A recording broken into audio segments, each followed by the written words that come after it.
Hello BookTube, my name is Elizabeth and I read bouquins and books. I am filming this video on a Sunday morning that is rainy and grey and sad. No, it's not sad. It's a super happy Sunday morning because about an hour ago as of filming this, Olive from A Book Olive posted her announcement video for Nonfiction November. And Nonfiction November is my favorite BookTube event. In case you don't know what it is, but I'm sure you do, it is simply an initiative to invite you to read some more nonfiction than you usually do. So if you've never read nonfiction, just try one. That's it. That's all you have to do to participate in Nonfiction November, so it's very easy. I will leave a link to Olive's video in the description box, of course. Now, I have not watched her video yet. I don't know what this year's prompts are. The reason is I want to do that with you. I have Olive's video here, and what I'm going to do is I'm going to watch it. I will edit my own video so that you don't have to watch the entirety of Olive's video with me. And once I know what the prompts are, I will match the books on the shelf to the prompts. Now, this is the shelf you normally see above my shoulder. That means that these are books I have not read yet. But I've changed the books on the shelf a little bit. I removed every work of fiction, so basically every novel and short story collection and every work of fiction that was in there, and replaced them with books of nonfiction.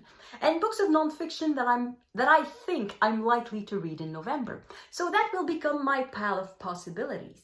But of course, I will not limit myself to these books because there are just so many books out there that I want to read. There's the library, there are bookstores, and because of Olive's prompt, I may be prompted to go explore and find other books that I had not thought of just because of these prompts. So for today's video, I'm going to watch Olive's video and then I'm going to come back and try to match every book to one of the prompts. Here we go. Challenges Here we go. are collection, industry, style, and treatment. Every year the words selected to be the... Okay, so the words this year are collection, industry, style, treatment. Okay, that is going to be interesting. So I'm going to move a little bit. Okay, how am I going to do this? Okay, I'll go for the obvious ones first. Collection. This is Svetlana Alexievich, winner of the Nobel Prize in 2015, I think. In English, the title is Second-Hand Time. So this is a collection of oral histories. Basically, Svetlana Alexievich interviewed a bunch of people about life under communism, and this is the result. So that would be for collection. Industry. What do I have with industry? Oh, the physics of everyday things. Here, there's a toaster on that. This is the result of industry. As the title says, oh, the author is James Kakalios. I think that's how it's pronounced.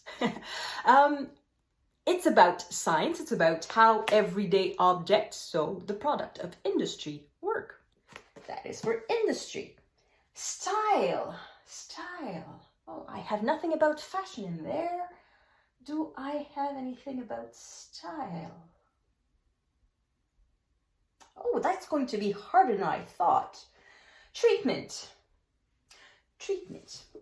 Found in translation. This is a book about translation and how good it can be. The authors are Natalie Kelly and Jost Zech. I don't know how to pronounce that second name. So, translation, we can consider that it is a treatment of an original text. So that's for treatment. Oh, I want something for style. Venice. Venice is a city with style. This is by Peter Ackroyd. I'm sorry for the reflections on the cover. I don't know exactly what it is. It says on the back that it's a portrait of the city. So I think it's part travel, part history of the city. It's a city with style. So there we go. I have at least one book for every prompt. Now, I want to match every book to at least one prompt. She's not making it easy. This is much harder than I thought. Collection, industry, style, treatment. Okay, and I don't want to show you the back of my head for the entire video either. Industry. A World Lit Only by Fire by William Manchester. This is an essay about the state of things at the end of the Middle Ages and the beginning of the Renaissance. So it's a world before industry. It matches. Next. Style, music. Music is about style, right? This is the first 4 notes by Matthew Guerrieri. This is about Beethoven and the 5th Symphony. You know, the one that starts with ba-ba-ba-bum, ba-ba-ba-bum. So that is a lot of style. So that's another one. Keep going. Style. A writer with a lot of style. François-René de Chateaubriand. This is the first volume of his memoirs from the underground. Not from the underground, that's Dostoevsky. From Beyond the Grave. There we go. Memoirs from Beyond the Grave by Chateaubriand. So this one is about, I think, his childhood. He is a writer, famous mainly for his memoirs, who lived during, well, a bit before the French Revolution and during Napoleon, and that very interesting period of French history. So that is a writer renowned for his style. Style, there we go. What else do we have? Collection, industry, style. They don't fit a lot with history, do they? Treatment. Is Paris Burning? By Larry Collins and Dominique Lapierre. This is about the last days of Paris under the occupation during World War II. So this is about how Paris was treated at the end of the war. Treatment. There we go. Next. Collection. I have another one for collection. The Written World by Martin Puchner. I don't know exactly how to pronounce that.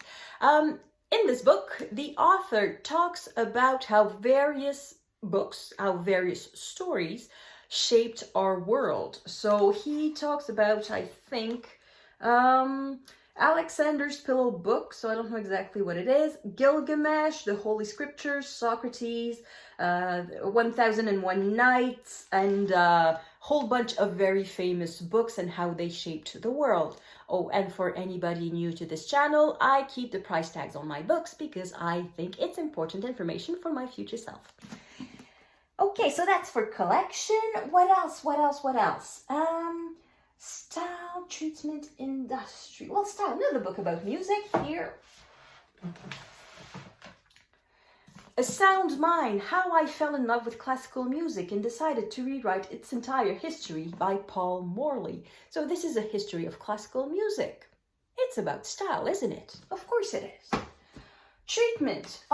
21 Things You May Not Know About the Indian Act by Bob Joseph. So this is about how Native people in Canada, First Nations, are treated by the government of Canada because of a single law. One thing that I do know about the Indian Act is that it's the only law in Canada, the only federal law in Canada that is specifically aimed at particular people. It's the only one that mentions people in the title. All the others mention things. For example, there's no law on immigrants in Canada. It's a law on immigration.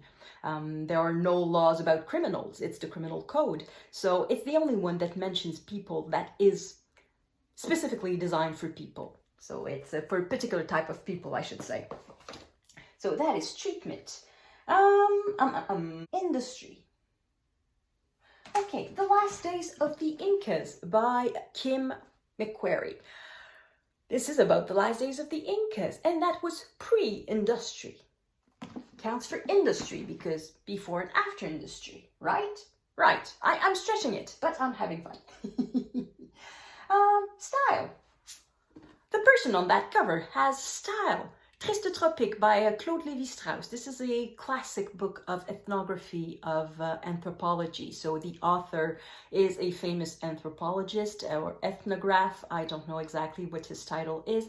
I don't know what's the difference between anthropology and ethnography. Maybe I'll learn it if I read this book. So this is about his travels, mainly in the Amazon, and about his work as an anthropologist or ethnograph or something like that. So, style. What else? What else? Well, other people who have style, they're kings and queens, right? So this is about Four Queens by Nancy Goldstone. It's about the four daughters of the Count of Provence, who at the end of the Middle Ages, so in the 1300s, I think, or maybe the 1200s, married four kings. So there was, I think, if I remember correctly, is it written? Yes. They became queens of France, England, Germany, and Sicily. So that is style. Another one who probably had style is Cahterine Riario Sforza de' Medici, The Tigress of Forli by Elizabeth Lev. This is a biography of Cahterine Riario Sforza de' Medici. So I'll assume she had style. She probably did, otherwise she wouldn't have survived at the time. So that was, you probably guessed because of the names in the of the lady, the Sforzas and the Medicis. They were famous during the Renaissance. So this is set. She lived during Renaissance Italy. Oh, another one with style. Oh, style. Okay, style. It turns out to be quite useful, that prompt. This is Gödel, Escher, Bach, An Eternal Golden Braid by Douglas R. Hofstadter, winner of the Pulitzer Prize according to this. I don't quite know what this is about. I think I heard it mentioned somewhere that was really interesting, and I know who Bach and Escher are. I don't know exactly who Gödel is. I think he's a mathematician. And I remember that I had seen these drawings at an exhibit in Ottawa not very long ago, and that made me want to read that book. So style, this is style, right? Style. Next, okay, only 3 books left to match. Oh, style, another one with style. Yeah, style is easy. Papillon by Henri Charrière. Okay, first things first, this is a memoir, but after many investigations, most of it, I don't know if it's most of it, but a lot of it turns out to be hocus pocus. It's just not true. It's invented. Basically, this is a story of a man who was condemned to forced labor and prison for life in France in 1930 something. And at the time, prison for life and forced labor was not served in France. It was served on an island off the coast of Guyana in South America. And the conditions were appalling. So this is what the author writes about. So that first part is true, that he was condemned for a murder that he pretends he never committed. And then he escaped, and few things are true, but a whole bunch of it he just took for himself, everything that happened in the jail for the past 20-30 years. Basically, he took the folklore of the prison and attributed it all to himself. And also he invented a bunch of things, like he was talking about cells that flood at high tide, and it's impossible because the cells were just way too far from the sea and that sort of thing. So a lot of it is completely invented. It's utterly unreliable, but it is still sold in the nonfiction section, so it counts as nonfiction, I suppose. So given all the inventions and the style of the writer, I'm going to say that this is a book with style. And the reason for the title, Papillon, which is the same in English, by the way, even if this book is in French, the title is the same, is Papillon means butterfly, as you can guess. And that was his name as a prisoner because he claimed to have a big butterfly tattooed on his chest. So that's the reason for the title. So yeah, butterfly on the chest, is that style? I don't know. We're going to say it is. And 2 books left. Okay. Oh, treatment. The Lost City of the Monkey God by Douglas Preston. So this is about a city swallowed by the jungle in Mexico, I think. Is it in Mexico? Or maybe in Honduras? In Honduras. It is in the Honduran rainforest. But I say this go with treatment because I know from reviews and from other people who talked about this book that the second part of this is about a disease that he caught in the rainforest. So it's about how he was treated for the disease. Treatment. There we go. Okay, and last one, Putin's People by Catherine Belton. So this is a book of political affairs, current affairs, of how Vladimir Putin and his small circles of advisors and supporters and friends managed to grab hold of power in Russia. So I'm going to match this with which prompt could it be? How the KGB took back Russia and then took on the West. Well, I'm going to say industry because they have to be industrious to manage to grab hold of power like that. There we go, that's how I'm going to match it. So, this one can go there. That is a possible pile of possibilities. As I said, I'm not going to restrict myself to these books. I will probably find a bunch of more books I want to read, and that will probably match the prompts a little better. So this was my game of trying to match my collection of books, of nonfiction books, to Olive's prompts for this year's Nonfiction November. So I think that's going to be it for me. Thank you everyone for watching. Tell me in the comments if you intend on participating in Nonfiction November, what you will read, will you follow the prompts or will you not care about the prompts? Tell me everything you want about nonfiction. I love it. So thank you everyone for watching. I will see you in the next video. À la prochaine!